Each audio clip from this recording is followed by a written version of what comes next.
কি একটা পোকা এর গতিতে ডেকে যাচ্ছে বাহিরে, মনে হয় ঝিঝি পোকা। নওশাদ অনুভব করছে তার শরীরের ভিতরেও আজ ঝিঝি পোকাটা ডেকে যাচ্ছে। বহু বছর পর ঝিঝি পোকাটাও ডেকে যাচ্ছে ওর ভিতরে। কোথাও এরা লুকিয়েছিল এতদিন, নাকি সেদিন প্রশ্রয় দেয়নি বলে লুকিয়েছিল, আর সে ব্যবহারা ঝিঝি পোকার দলকে আটকাতে পারছে না। নওশাদ হেরার গায়ে চাদরটা ঝুঁকে যখন দিচ্ছে, হঠাৎ হেরার চোখ খুলে তাকালো। নওশাদ এতটা চমকে গেল, মনে হচ্ছে ও কোনো গোপন কাজ করতে গিয়ে ধরা পড়ে গেছে। সরি, আমার মনে হচ্ছে তোমার ঠান্ডা লাগছে। হেরা চোখ বন্ধ করে ফেলল। হেরা যেমন ছিল সেভাবেই চোখ বন্ধ করে শুয়ে রইল। ওর মনে হচ্ছে পুরো ঘর কাঁপছে। নওশাদ দরজা খুলে বারান্দায় গিয়ে দাঁড়ালো। বারান্দায় এসে বুক ভরে নিঃশ্বাস নিল নওশাদ। হেরা কি ভাবছে কে জানে। ওর এত অস্বস্তি হচ্ছে কেন? এখন নিশালকে বলে দিয়েছে এবং নিশালও সহজ একটা রিয়াকশন দিয়েছে, তবু হেরাকে কাছে টানতে এত কিছু চিন্তা কেন করতে হচ্ছে? নওশাদ বাইরের দিকে তাকিয়ে আছে। মেয়েটাকে বুকের মাঝে টেনে নিতে এত ইচ্ছে করছে, কিন্তু পরক্ষণে মনে হয় ও কি চাইছে থাকুক এই দূরত্বটা। কিছুক্ষণ বারান্দার চেয়ারে বসে রইল সে, তারপর রুমে ঢুকে সোফায় গিয়ে বসলো। ল্যাপটপটা চার্জে লাগলো। তাকিয়ে দেখে হেরা আগের মতো ঘুমিয়ে আছে। অনেক রাত হয়েছে, ঘুমের চোখে আসছে। কিছুক্ষণ হেরার দিকে তাকিয়ে রইল, তারপর বিছানায় গিয়ে শুয়ে পড়ল। ডিসেম্বরের শুরু বলে হালকা ঠান্ডা পড়েছে এখানে। চাদরটা নিয়ে গায়ে টেনে নিচ্ছে। যখন নওশাদ হেরার ঘুমের ঘোরে পাশ ফিরল, একদম নওশাদের মুখোমুখি, নওশাদ কাত হয়ে ঘুমান্ত হেরাকে দেখছে। ওর থেকে শুধু আধা হাত দূরত্ব হেরার। নিঃশ্বাসের শব্দ টের পাওয়া যাচ্ছে। সেই ছোট্ট তিলটা আবার তাকে চুম্বকের মতো টানছে। দেখতে দেখতে মনের ঘোরে নওশাদ হাত বাড়িয়ে তিলটা স্পর্শ করলো। হেরা গভীর ঘুমে নড়াচড়াও করল না। হেরার দিকে তাকিয়ে থাকতে ওর খুব ভালো লাগছে। একটা মিষ্টি ঘ্রাণ আসছে ওর শরীর থেকে, কেমন একটা নেশা নেশা লেগে যাচ্ছে। আবার সেই ঝিঝি পোকার শরীরে ঝিম ধরাচ্ছে। নওশাদ পাশে ফিরে গেল। নিজেকে সংযত করার এর অপার শক্তি আছে তার ভিতরে। সে নিজেকে নিয়ন্ত্রণ করতে পারে। চোখ বন্ধ করে পরে রইল। একটার সময় ঘুমিয়ে গেল। ফজরের সময় এমনিতেই ওর ঘুম ভেঙে যায়, সেটা যত রাতই ঘুমাক। আজ একটু আগে ঘুম ভেঙে গেল, কারণ ঘুমের ঘরে হেরার হাত ওর ঘাড়ের উপর পড়েছে। ঘুমটা ভেঙে গেল। 6টা বছর একা ঘুমায়, হঠাৎ হেরার হাতটা ঘাড়ের কাছে স্পর্শ করতেই চমকে ঘুম ভেঙে গেল। পাশে ফিরে দেখে হেরা বেঘরে ঘুমাচ্ছে। ঘুমন্ত হেরার বয়স আরও কম লাগছে ওর কাছে। টান দিয়ে সবটা চাদর নিজের দিকে নিয়ে এলো হেরা। নওশাদ উঠে আধশোয়া হয়ে ঘড়ির দিকে তাকিয়ে দেখে ফজরের আজানের আর বেশি সময় নেই। নামাজ পড়ে কিছুক্ষণ বারান্দায় বসলো নওশাদ। তারপর হেরার পাশে গিয়ে ডাকলো, হেরা। হেরা, ভোর হচ্ছে, যাবে সমুদ্রের কাছে? আর একবার ডাকতে হেরা চোখ খুলে তাকালো। কি হয়েছে? ভোর হয়েছে, তুমি যাবে সমুদ্রের কাছে? হ্যাঁ যাব। তাহলে ওঠো, রেডি হয়ে এসো। ড্রেস চেঞ্জ করতে হবে না, চুল ঠিক করে নাও, আর একটা চাদর গায়ে নিয়ে নাও। বাইরে হালকা কুয়াশা, ঠান্ডা বাতাসও আছে। হেরা ফ্রেশ হয়ে বাথরুমে ঢুকে গেল। নওশাদ ফুল স্লিম একটা গেঞ্জি পরে চুল ঠিক করে চশমাটা চোখে দিচ্ছে যখন হেরা রুমে এসে ঢুকলো। আয়না চুল ঠিক করা মাথা ঘোমটা দিয়ে নিল। চলেন। চাদর পরতে বললাম না তোমাকে? বাহিরে ঠান্ডা। লাগবে না, ঠিক আছি। তোমার ঠান্ডার সমস্যা, চাদর নিয়ে নাও। আমার চাদর নেই, বিড়বিড় করে বলল হেরা। ও সরি। তুমি বা ঢাকায় গিয়ে আমার সঙ্গে শপিংয়ে যাবে, তোমার যা যা দরকার কিনতে হবে। হেরা হাসলো। আমার অনেক আছে, এত অস্থির হতে হবে না। হেরা, একটা কথা বলো, তুমি যদি এভাবে নিজে কি লাগবে না লাগবে বলতে দ্বিধাদ্বন্দ্বে পড়ে থাকো, কিভাবে হবে? আমার তো সব খেয়াল করার মতো সময় হয়ে ওঠে না। নওশাদ হেরার হাত ধরল। তোমার তো আমার প্রয়োজনীয় জিনিসগুলো খেয়াল রাখতে হবে। সেখানে তুমি যদি নিজেরটা বলতেই আনইজি ফিল করো, তাহলে তো ঝামেলা। আমি চাই তুমি আমার খেয়াল রাখো। হেরা লজ্জায় মুখ নামিয়ে বলো, আমি তো আপনার অপছন্দ জানি না। আপনার পছন্দের নাগালও পাবো না কোনো দিন। ওসব নামি দামি জিনিস আমি জীবনে দেখিনি। যে কাজ কখনো করিনি সেটা করতে সাহস হবে না কখনো। আমার তাই মনে হয়। নওশাদ হেরার ঘাড়ে হাত রাখলো। হেরা, পৃথিবীতে অনেক কাজ আছে মানুষ জীবনও কখনো করেনি, কিন্তু তাই বলে কখনোই করবে না তা কিন্তু না। আর একবার সেই কাজটা করলে তখন আর বলা যায় না যে করেনি বা করব না। তুমি জানো সেই কাজটা কি? কারো যেন শপিং? নশাত একটু ভ্যাকাচাকা খেয়ে গেল, তারপর হেসে দিল। ভুল বললাম? হাসছেন যে? না কিছু না, চলো সূর্য উঠে যাবে। তুমি ভালো করে ওড়না দিয়ে কান ঢেকে নাও। ওরা দুজন কটেজ থেকে বের হয়ে এলো। নওশাদ মনে মনে হাসছে। কি বুঝতে চাইলাম আর বোকা মেয়ে কি বুঝালো? রিসোর্সের নিজস্ব বীজ বলে বেশি মানুষ নেই। নওশাদ আর হেরা পানির কাছাকাছি হাঁটছে। হেরা, তুমি তো আমাকে তোমার গানটা শোনালে না? কোন গান? আমাকে দেখে লজ্জা পেয়ে দৌড়ে গেলে তখন যে গানটা গাইছিলে। কি যে বলেন, আমি কোনোদিনও গান শিখি নাই। নানা ভাইয়ের রেডিওতে শুনতাম, ওই শুনে শুনে। আর একা একা তো সব মানুষই গুনগুন করে। এলিন নাহিনে যখন ওই গুনগুন গান শুনতো, পেরেছ আমাকে শোনাতে হবে? মাথা খারাপ? দেখা যাক কি হয় হেরা। আমার কিন্তু ঠান্ডা লাগছে, চলো কটেজে গিয়ে যাই। আব্বা উঠে গেছে হয়তো। জি। ফরহাদ আজমি তখনও ঘুমিয়ে আছে। নওশাদ আর হেরা নিজেদের ঘরে এসে ঢুকলো। চা খাবেন আপনি? খেলে ভালো লাগতো, এখানে আছে সব কিছু আমি বানাই। বানাও? ওয়াটার কেটলি চালু করতে পারবে? কালকে ভাবি করেছে, যখন আমি দেখেছি পারবো। গুড। হেরা চা বানালো দুজনের জন্য।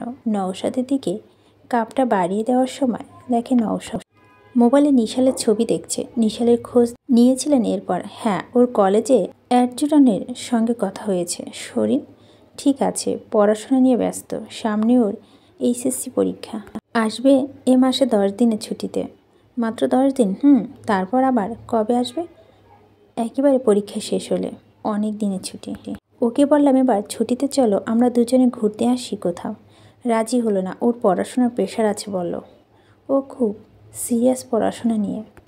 ওর মাম্মাম সিরিয়াস ছিল, তখনও সিরিয়াস ছিল না। মাম্মাম যাওয়ার পর সিরিয়াস হয়েছে। ভালো তো, মায়ের ইচ্ছে পূরণ করছে। আমার তো ওকে ক্যারেট কলেজে পাঠানোর ইচ্ছেই ছিল না, কিন্তু ওই মায়ের ইচ্ছে নাকি ছিল, সেটা বলি তো রাজি করালো আমাকে। এখন দেখা যাক আর কি মায়ের ইচ্ছে ওর কাছে রয়ে গেছে। চিন্তা করবেন না, আপনার ছেলে আপনার মতোই হবে। কি জানি, আমি চাই ওর মতো হোক। নওশাদ উঠে দাঁড়ালো। হেরা, আমি রেডি হতে লাগলাম। আমি আর রেজন বের হব, হোটেলের সাইডে যেতে হবে। তুমিও রেডি হও, ব্রেকফাস্ট করতে যাব আমরা। জি। নওশাদ ওয়াশরুমে ঢুকে যেতে হেরা নিজের ড্রেস বের করলো। ব্রেকফাস্ট করতে যাওয়ার জন্য রেডি হয়ে গেল। সবাই একসঙ্গে ব্রেকফাস্ট করতে রেস্টুরেন্টের দিকে এসে বসলো। রেজন নওশাদের পাশে কানে কানে বলল, কি দোস্ত, রাতটা কেমন গেল? দারুণ। বলেছিলাম না আমি আমার উপর ভরসা রাখতে। শালা তুই যা ভাবছিস সেরকম কিছু না। পাগল নাকি তুই? আরে এখানে পাগলের মতো কি বললাম? এই প্রথম দুজন একসঙ্গে ছিলি, ভাবলাম বর্ণগন্ধ ছন্দে গীতিতে রাতটা দারুণ কেটে গেছে। চুপ। ঠিক আছে, চুপ করলাম। সুমনা, তোমরা যাবে আমাদের সঙ্গে? নোয়ে। নওশাদ আন্ডার কনস্ট্রাকশন কোথাও গেলে ধুলোবালি আমার অ্যালার্জি অ্যাটাক শুরু হয়ে যাবে। তারপর কন্টিনিউয়াসলি হাঁচি তোমার। যা, আমি আর হেরা এখানে থাকবো। আব্বা থাকবে, একটু দেখে রেখো। তুমি টেনশন করো না, আঙ্কেলকে দেখাশোনার দায়িত্ব আমাদের। নওশাদ আর রেজন চলে গেল কাজে। হেরা কিছুক্ষণ নিজের রুমে শুয়ে শুয়ে বই পড়ল। এবার শ্বশুরের সঙ্গে বসে গল্প করতে এলো। রোদ দেখে শ্বশুর রুমে বসে আছে, এখন বের হবে না। টিভি দেখছেন। সুমনা হেরার রুমে এসে ঢুকলো। কি করছো? কিছু না ভাবি, বই পড়ছি। কি বই? গল্পের বই। চলো বাইরে সেটে নিচে গিয়ে বসি। ঠিক আছে চলেন, আমি ড্রেসটা চেঞ্জ করে আসি। তুমি এসো আমার রুমে। জি ভাবি।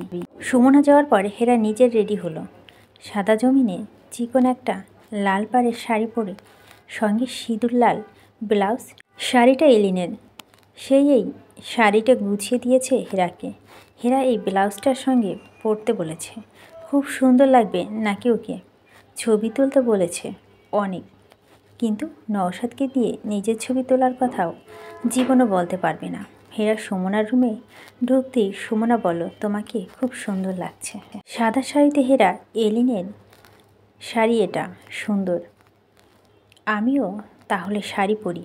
একটু অপেক্ষা করো। সুমনার শাড়ি বের করে পরার জন্য নিয়ে এলো। হেরা বসে আছে, সুমনা সাজছে। একটা লাল টিপ এনে হেরার কপালে পরিয়ে দিল সুমনা। আপনি টিপ পরেন ভাবি? না, বহু বছর আগে পরতাম।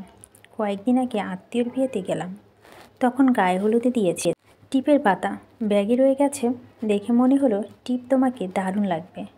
নওশাদ কিন্তু এই বাঙালি সাজটা খুব পছন্দ করে। তুমি এভাবেই সেজে থাকো, ও দেখলে পাগল হয়ে যাবে। কী যে বলেন না ভাবি। হেরা সুমনার কথা লজ্জা পেয়ে গেল। আমি নওশাদকে 25 বছর ধরে চিনি ম্যাডাম। ওরা হাঁটতে হাঁটতে কটেজের সামনে চলে গেল। সেখানে কাঠের পাটাতনের ওপর বসলো। জায়গাটা এত সুন্দর, সামনে সাগর, পাশে খাল, কত কাপল ফ্যামিলি ঘুরে বেড়াচ্ছে। ভাবি, একটা কথা জিজ্ঞেস করব? বলো। সুমনা হেরার দিকে তাকালো। উনি কেমন মানুষ পছন্দ করেন? নওশাদ ও নিজের সহজ সরল, তাই জটিল মানুষ পছন্দ করে না। একটা কথা কি জানো, নওশাদ খুব ভালোবাসতে পারে। গীতি ওকে যতটা ভালোবাসতো, ও তার চেয়ে বহুগুণ ভালো গীতিকে বাসত। গীতির বোনদের দেখেছো, খুব রকচাটা টাইপের, আর গীতি ছিল ডোমিনেটিং টাইপের। নওশাদের কথা বাইরে কখনো যেত না। এটা হলো নওশাদের ভালোবাসা গীতির প্রতি। গীতি চাইতো নওশাদকে নিজের আয়ত্তে রাখতে। নওশাদ সেভাবেই থাকতে পছন্দ করত। গীতিও নওশাদের জন্য সব করত। জীবনের কোনো পরিস্থিতিতে নওশাদকে ছেড়ে থাকার কথা চিন্তাও করতো না। কিন্তু মরে গিয়ে আচমকায় ছেড়ে চলে গেল। তুমি নওশাদকে ভালোবাসো? দেখবে ও তোমার মতো হয়ে ধরা দিবে। কিন্তু ভাবি, আমি ওনার মতো হতে চাই। উনি যা পছন্দ করেন। সুমনা তাকিয়ে আছে হেরার দিকে। নওশাদ খুব ভাগ্যবান তোমাকে বউ হিসেবে পেয়ে। আজকাল মেয়েরা চায় তার মতো হয়ে উঠুক তার আর তুমি কি না চাইছো নওশাদের মতো হয়ে উঠতে? ভাবি, আমি ওনার নখের যোগ্যও না। কি বলেন আপনি এসব? উনি ভাগ্যবান। আমি জীবনে কোনো পুণ্য করেছিলাম, তাই ওনাকে পেয়েছি, ওনার স্ত্রীর মর্যাদা পেয়েছি। হাসছে সুমনা। এখন আমি প্রায় সময় চিন্তা করি, আল্লাহ যা করেন ভালোর জন্য করেন, এটা সত্য। নুরুল যদি আমার জীবনে গ্রহণের মতো না আসতো, তাহলে কি আপনার বন্ধুকে পেতাম? এটা তোমার ভাগ্য লেখা ছিল হেরা। সব কিছু ভাগ্য লেখা থাকে। তাহলে তোমাকে একটা গল্প শোনাই হেরা। আমি যখন বুয়েটে পড়ি, ফার্স্ট ইয়ারে প্রায় শেষের পথে, পরীক্ষার সামনে, আমার সাবজেক্ট সিভিল ইঞ্জিনিয়ার। পরীক্ষার সামনে দেখে ক্লাস, লাইব্রেরি আর বাসা, আড্ডা বন্ধ। সবাই পরীক্ষা চিন্তায় মগ্ন। আমার এক বন্ধুর সঙ্গে আসা যাওয়া করি প্রতিদিন। বাসায় গাড়ি নামিয়ে দিয়ে আসলে, কিন্তু ফিরে দুই বান্ধবী একসঙ্গে রিকশায়। একদিন ফটোকপি করার জন্য নীলক্ষেত যাই। বান্ধবী আসেনি, আমি একা। পলাশির মোড়ে আসতেই খুব বৃষ্টি শুরু হয়ে গেল। একটা দোকানে দাঁড়িয়ে আছি, আরও অনেক লোকজন দাঁড়িয়ে আছে। বৃষ্টি তো আর থামে না। চিন্তা করলাম নীলক্ষেত আর যাবো না, বাসায় চলে যাব। কোনো রিক্সা যাবে না। ধানমন্ডি রিক্সা আসে, অন্য লোক উঠে চলে যায়। প্রায় সন্ধ্যা হয়ে যায়, যে অবস্থা, অন্ধকার হয়ে যাচ্ছে। দূরে একটা খালি রিক্সা থেকে দোকান থেকে বের হয়ে এলাম। তখনই ভালো গুড়ি গুড়ি বৃষ্টি হচ্ছে। কাদা পানিতে আমার স্যান্ডেল ছিঁড়ে গেল। হাতের কাগজগুলো পানিতে পড়ে গেল। ভিজে তো আমি শেষ। রিক্সা যাবে না। হঠাৎ দেখে একটা ছেলে একটা রিক্সা নিয়ে আমার কাছে এসে বলল, ওকে নিয়ে যান। আমি সেই রিক্সা নিয়ে ধানমন্ডি এলাম। ততক্ষণে অন্ধকার হয়ে গেছে। ভয়ে ভয়ে আছি। বাসায় গেটে নামতে দেখি ছেলেটা আমার পিছন পিছন এসে অন্য রিক্সা নিয়ে পৌঁছে দিয়ে গেল। আমি তো অবাক। ছেলেটিকে ধন্যবাদ টুকু দিতে পারিনি। বাসায় এসে কয়দিন জ্বরে ভুগলাম খুব।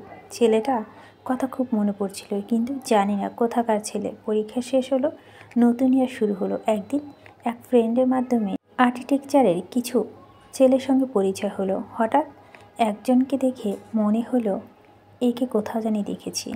মনের উপর জোর দিয়ে বের করলাম, সেই ছেলেটা যে আমায় রিক্সা খুঁজে দিয়েছিল, বাসায় পৌঁছে দিয়েছে। পরিচিত হলাম, ধন্যবাদ দিলাম, কিছুটা বন্ধুত্ব তৈরি হলো।